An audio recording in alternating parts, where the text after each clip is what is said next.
Hello everyone. Today is Saturday, February 19th, 2022. Sudanese security use cartridge rifles to disperse protesters, medical groups. This article is taken from Sudan Tribune. The United Office of Sudanese Doctors condemned the use of black powder cartridge rifles by the security forces, to disperse demonstrations causing serious injuries among protesters. Black powder cartridges are they're the previous technology in bullets.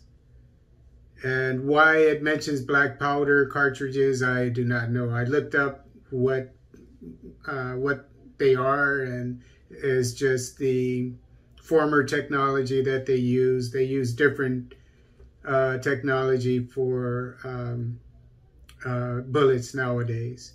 But I think basically what it's saying is live rounds, live bullets, real bullets that kill. To break up anti-coup protesters, Sudanese security forces use live ammunition, tear gas, and colored water cannons. Over 80 people were killed because of the excessive use of violence. And when it says 80 people, it must be talking about since the demonstrations started several months ago. I think it was in November when they started, somewhere around there. The Unified Office on Thursday said they documented that a protester died from birdshot wounds in a demonstration at Chironi Square in Khartoum downtown on February 14th. And in case you don't know, birdshot, from what I know, is from a shotgun. And it's a bunch of small pebble-like rounds that, they spread out as they go along, and they can be deadly, and you can't escape a shot from a shotgun with a birdshot round, because it spreads as long as the rifle is pointed at you. Shotgun, I should say. In addition, several birdshot wounds were found in Omdurman and Khartoum North Bahri cities, added the coalition of medical groups. The group said that the bullets were fired at close range. Journalists and activists released photos showing security forces firing bullets at the anti-coup protesters. However, the chairman of the Sovereign Council, Abdel Fattah el-Burhan, on February 12th expressed doubts about the presence of a third party involved in the killing of demonstrators. On February 16th, al-Burhan stressed that the army cannot turn their guns against the Sudanese people. The coalition, which deploys doctors on the ground and treats wounded protesters in hospitals, recalled that the security forces killed 4 protesters and wounded hundreds by tear gas canisters as they fire them directly at protesters. Further, it said that the security forces resorted to vehicle attacks to target protesters and to kill them. So it seems that they're running over people with vehicles. And you have eyewitnesses who are demonstrators saying that it's the Sudanese forces that are killing demonstrators. So that's enough for me to believe that it's the Sudanese military, I guess it would be, and probably a combination of the military and the police force. But what gets me is that nothing is being done about this by the international community. And maybe I'm focused too much on Africa to know what's going on in the mainstream news. Although I look at Deutsche Welle, German news every day, and I haven't seen anything on this. I don't think I've seen anything on this.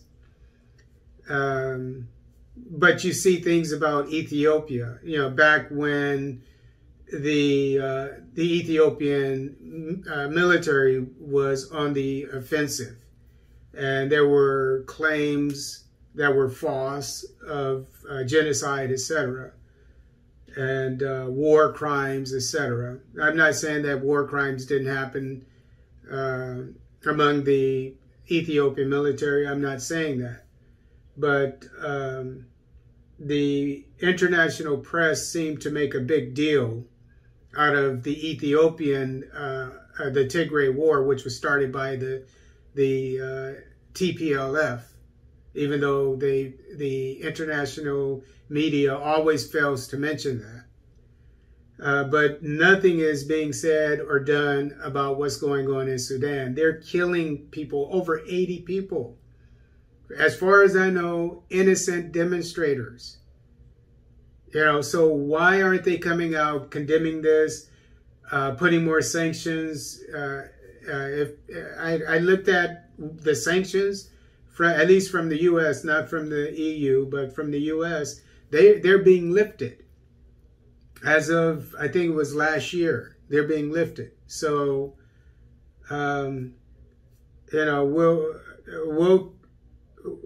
we'll keep monitoring the situation in Sudan vis-a-vis countries that are not, that are just protecting their citizens and the rights of their and sovereignty of their country, like Ethiopia. Just to compare how these different countries are treated. And as I said about Ethiopia, I already said before all of the hoopla from the international media accusing Prime Minister Abiy of war crimes, etc., too much force, etc. For years, when I found out about the GERD, the Grand Ethiopian Renaissance Dam, when I found out about that and how much it was going to be a game changer in the Horn of Africa, I said, and Donald Trump was making threats, or saying that Egypt should blow it up, etc. And that was when, that was about at least 2 years ago. Since then, I've been saying that Ethiopia needs to watch his back and that it is in trouble. And then you see what's going on now. It's being treated unfairly, and not all, but most Ethiopians know it.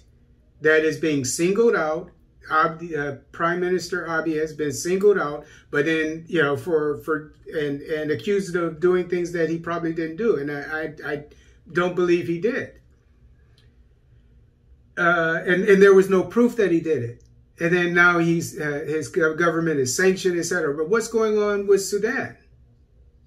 We have proof that they're using excessive force, killing innocent demonstrators. But it's not getting the same traction in the mainstream international news that the Tigray War was.